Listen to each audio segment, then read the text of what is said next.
Her name was Iona Redfeather, 29 years old, a flawless advertising executive, only daughter of one of the most influential real estate tycoons in the country. He was Tahoma Blackstone, 32, CEO of a rising investment startup, born into a traditional lineage, yet emotionally bankrupt. Their meeting wasn't romantic. It was strategic. Iona's father had inserted a clause in his will. She would only inherit the family fortune after maintaining a stable marriage for at least 1 year.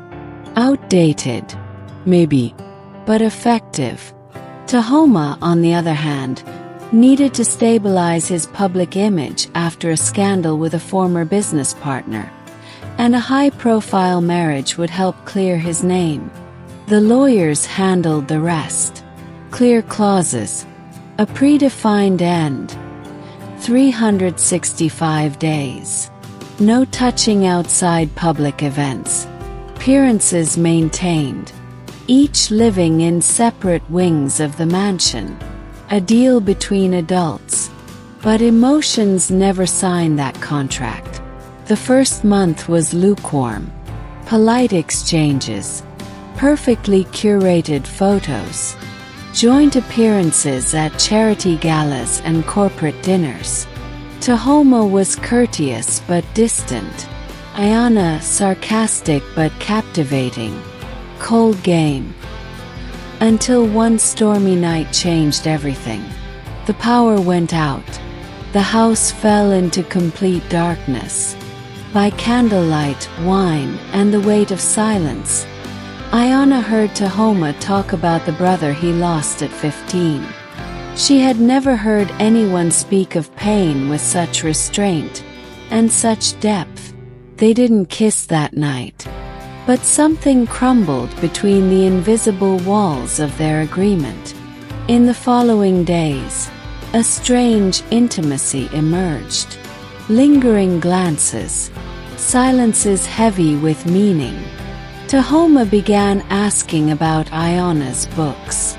Iona let a few smiles slip, real ones. It was subtle but undeniable. They began to notice each other even in silence. Tahoma started cooking dinner on Sunday nights. Iona, who hated sports, began sitting beside him during football matches. Small gestures but loud in their own way. The contract was alive, but their routine began to beat to a different rhythm.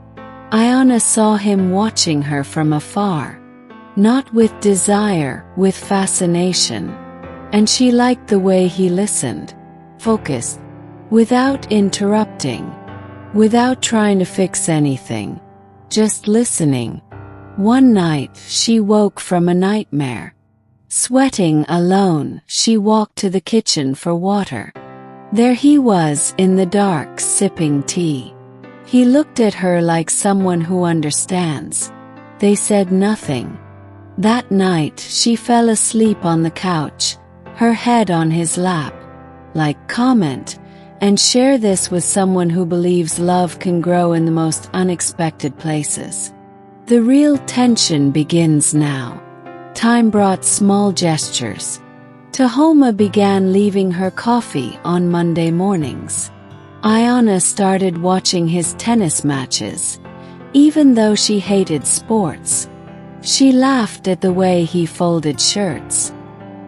He adored the way she danced while brushing her teeth. None of this was in the contract. Business trips forced them to share rooms. Midnight laughs, a heated argument in a Paris restaurant, and a quiet reconciliation under foreign sheets. Still no kisses, but eyes screaming everything lips wouldn't dare. The desire grew, hidden behind civility. The turning point came on Tahoma's birthday. She organized a quiet party with his closest friends. Among the gifts, a handwritten letter. No signature, no emojis, just sincere words that ended with, "You are more than you know." That night he wanted to kiss her. He didn't. Fear still held the line between safety and surrender. They began bumping into each other in the middle of the night. In the hallway, in the kitchen, in the garden. Love was blooming. Hidden in all the unspokens, Anna started daydreaming. She imagined a life beyond the contract, a future without expiration dates. But fear still outweighed the longing. Tahoma wrote letters he never sent. He kept them in a notebook tucked in a drawer in the library. Words he never dared to say. Words like, "Stay. Even when this ends. Stay."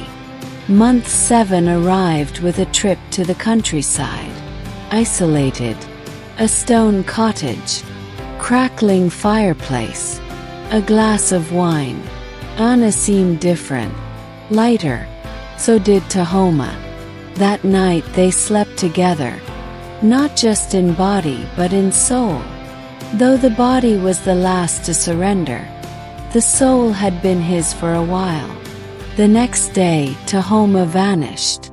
A business retreat. 3 days. No word. No signal. When he returned, Ayana had already built new walls. He didn't understand, but he respected it, even though it hurt.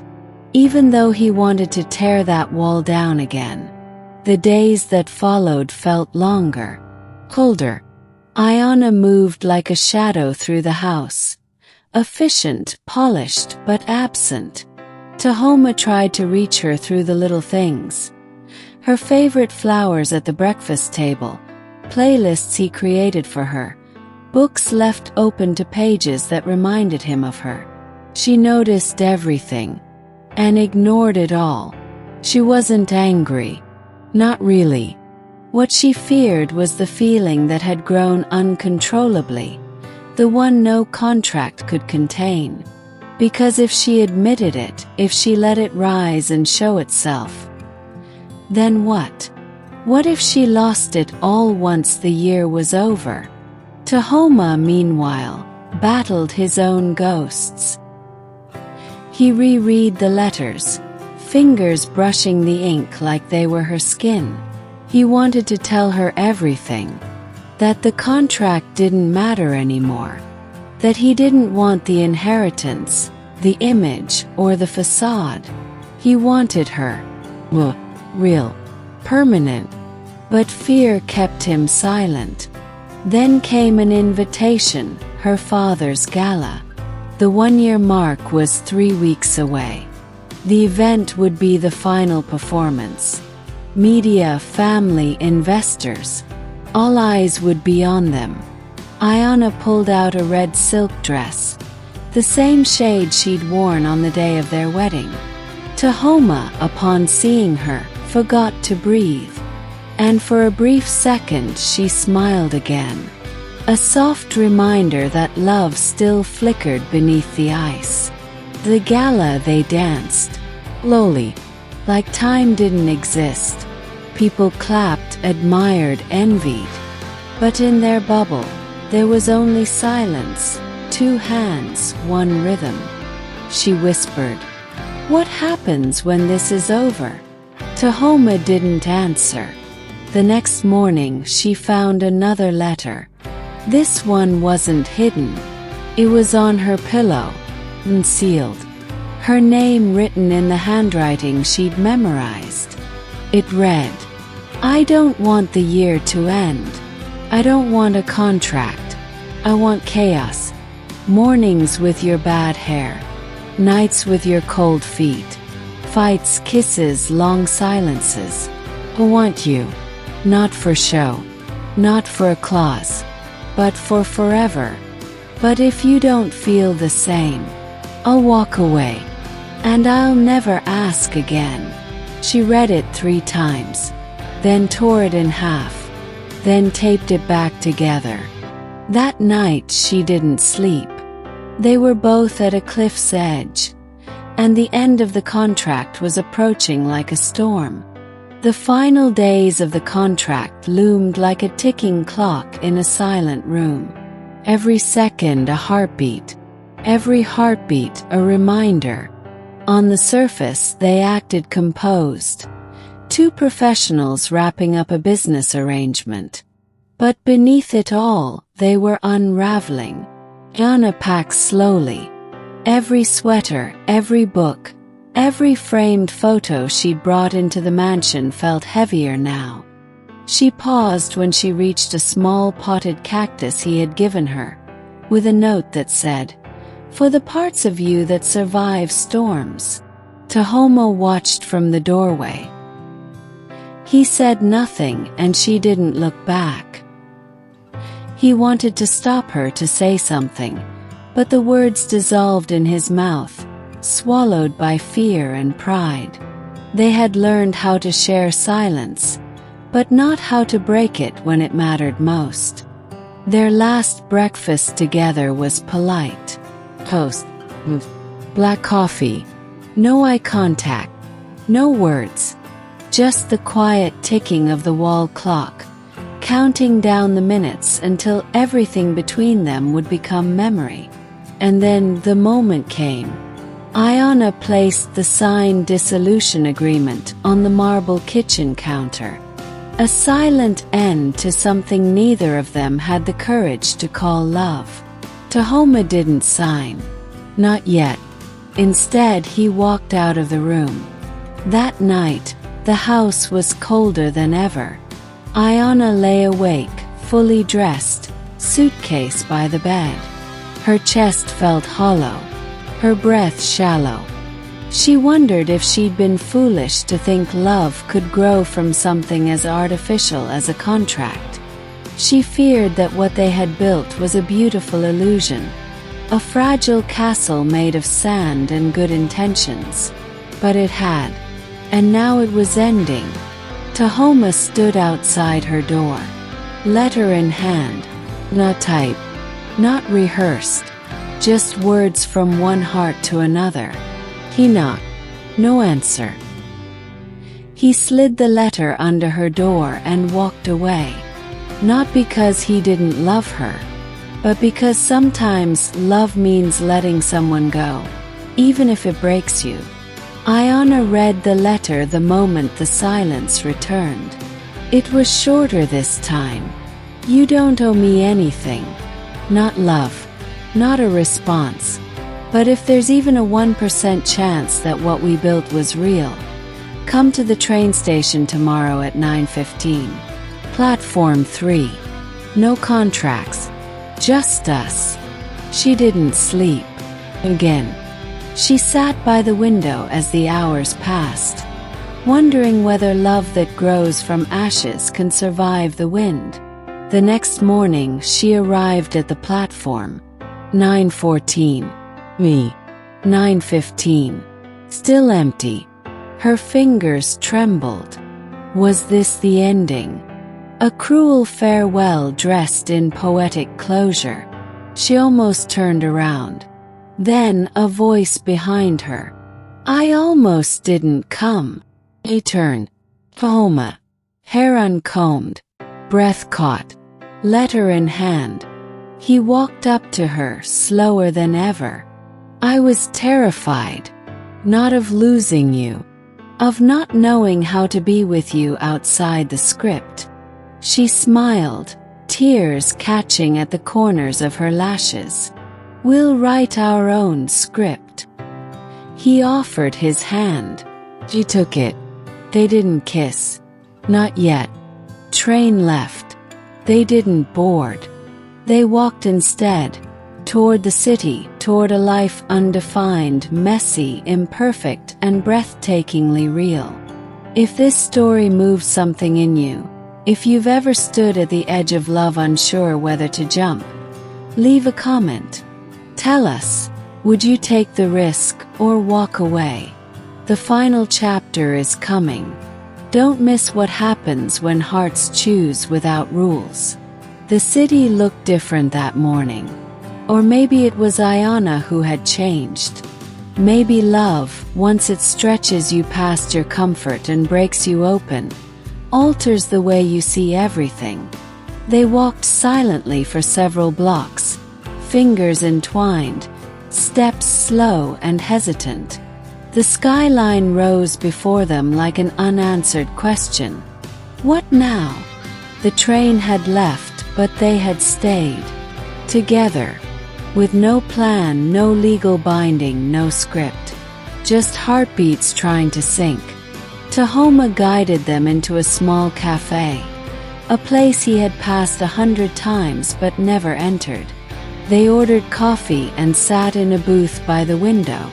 It was awkward at first. Not because they were strangers, but because they weren't anymore. For the first time, they weren't hiding behind roles.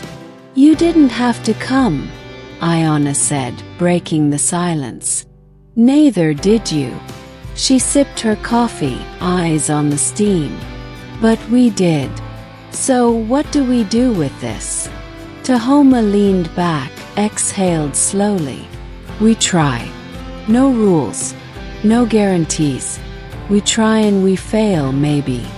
But at least we do it honestly. She nodded. And they began. Small things first. Grocery runs. Learning how the other liked their tea. Discovering the stories behind scars and smiles. Falling in love with the mundane. Weeks passed. Tahoma left the firm that had arranged their contract.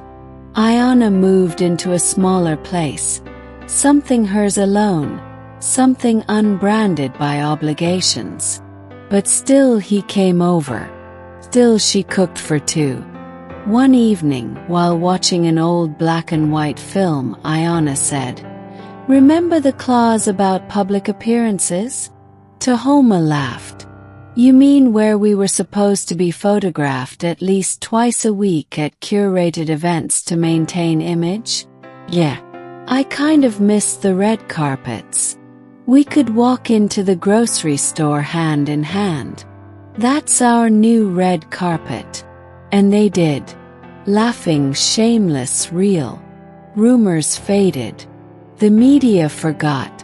But something deeper remained. Months later, Iona received a call.